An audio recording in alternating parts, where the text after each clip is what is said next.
Hello bachon, let's read the question. The question says which of the following is incorrect? Option A, melting point of monoclinic sulfur is greater than melting point of rhombic sulfur. Option B, specific gravity of rhombic sulfur is greater than specific gravity of monoclinic sulfur. Option C, monoclinic sulfur is stable below 369 Kelvin. Option D, both rhombic sulfur and monoclinic sulfur have acid molecules. First of all, let us check the key concept of the question. The key concept of this question is that sulfur has many allotropic forms, out of which it has the most important two forms which are alpha form.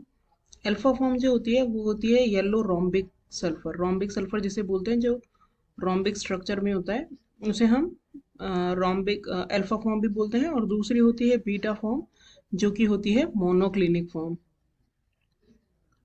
और room temperature पे जो stable form होती है वो होती है alpha form.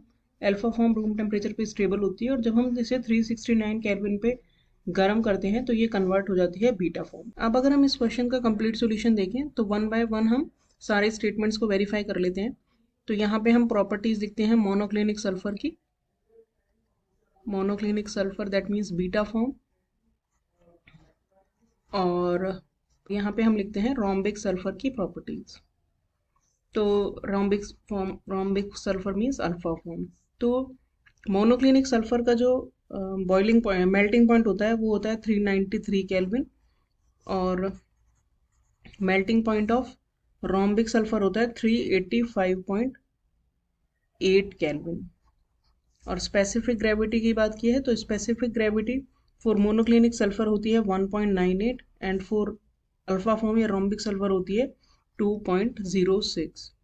तो पहला अगर हम ऑप्शन देखें तो मोनोक्लिनिक सल्फर का melting point is greater than rhombic sulphur, तो ए ऑप्शन करेक्ट हो गया। Specific gravity of rhombic sulphur is greater than monoclinic, तो बी ऑप्शन भी करेक्ट हो गया। Both have S8 molecules, this is also correct statement, क्योंकि दोनों ही जो सल्फर होते हैं उनमें S8 मॉलिक्यूल्स होते हैं, बस उनकी स्ट्रक्चर जो है वो डिफरेंट होती है, डिफरेंट क्रिस्टल स्ट्रक्चर्स होती हैं, लेकिन मॉलिक्यूल जो होता है वो एसिड की फॉर्म में ही पाया जाता है।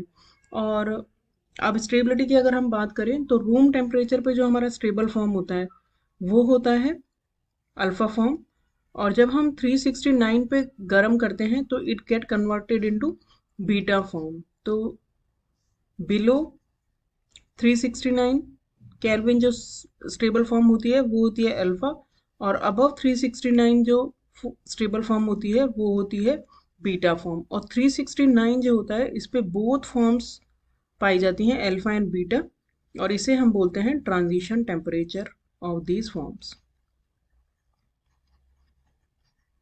तो जो सी ऑप्शन हमें दिया है वो रॉन्ग है, because monoclinic sulphur is stable above 369 kelvin. तो हमारा जो करेक्ट आंसर हो गया वो हो गया option C. Hope you understood the solution well, thank you.